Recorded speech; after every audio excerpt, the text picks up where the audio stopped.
Hello बच्चों, let's read this question. The question said that those electron of an atom which can participate in a chemical reaction are called dash.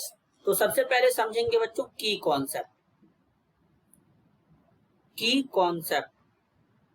Concept होगा बच्चों valence electron.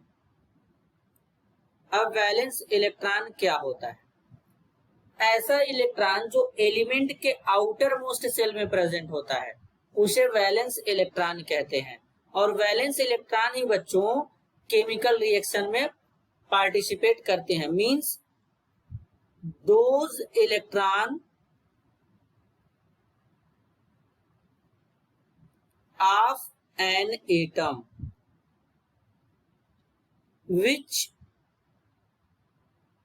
which can participate in a chemical reaction are called valence electron।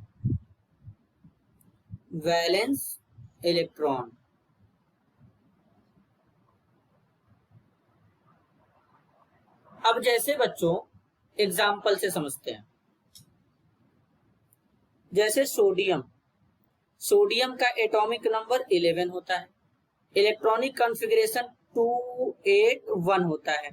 तो अब यहाँ पर ये जो sodium का के पास कितने सेल हैं? 3 सेल हैं। पहले सेल में 2 इलेक्ट्रॉन, दूसरे में 8 है, तीसरे में 1 है। अब इनमें से वैलेंस सेल का इलेक्ट्रॉन कौन होगा? ये होगा। ये जो एक इलेक्ट्रॉन है इसको बोलते हैं वैलेंस शेल इलेक्ट्रॉन। इसी को वैलेंस शेल इलेक्ट्रॉन क्यों बोलते हैं बच्चों? 2 और 8 को क्यों नहीं बोल रहे हैं? तो इसको जरा कुछ इस तरीके से समझेंगे। ये है सोडियम का न्यूक्लियस। पहले सेल में इसके पास 2 इलेक्ट्रॉन यहाँ पे इस तरीके से प्रेजेंट है। फिर इसके बाद आएगा दूसरा सेल। दूसरे सेल में कितना इलेक्ट्रॉन है? 8 इलेक्ट्रॉन है। 2 3 4 5 6 7 8 इस तरीके से फिलअप करेंगे बच्चों। और तीसरे सेल में बच्चों 1 इलेक्ट्रॉन प्रेजेंट है कुछ इस तरीके से। अब बात को जरा ध्यान से समझेंगे।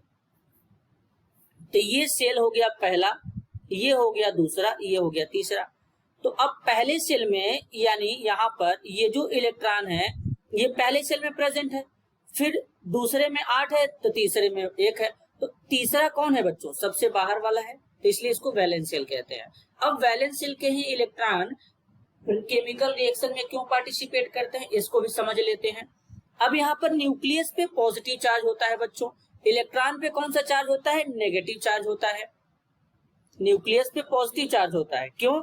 न्यूक्लियस में प्रोटॉन और न्यूट्रॉन पाए जाते हैं। न्यूट्रॉन न्यूट्रल होता है, प्रोटॉन पे पॉजिटिव चार्ज होता है, तो इसलिए ओवरऑल न्यूक्लियस पे पॉजिटिव चार्ज होता है। तब ये पॉजिटिव चार्ज न्यूक्लियस पे है, इलेक्ट्रॉन पे नेगेटिव चार्ज होता है, तो ये पॉजिटिव चार्ज नेगेटिव चार्ज को अपनी तरफ अट्रैक्ट करता है। तो जो न्यूक्लियस के सबसे पास होगा, सबसे पास कौन है? ये अंदर वाले इलेक्ट्रॉन।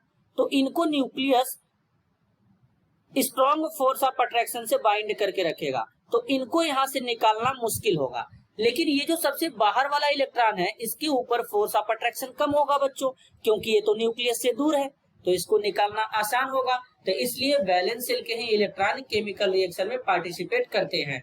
तो अब यहाँ पे क्या फिलअप करेंगे? Those electron of an atom which can participate in chemical reaction are called valence electron. Valence electron. This is your answer. I hope you understood it well. All the best.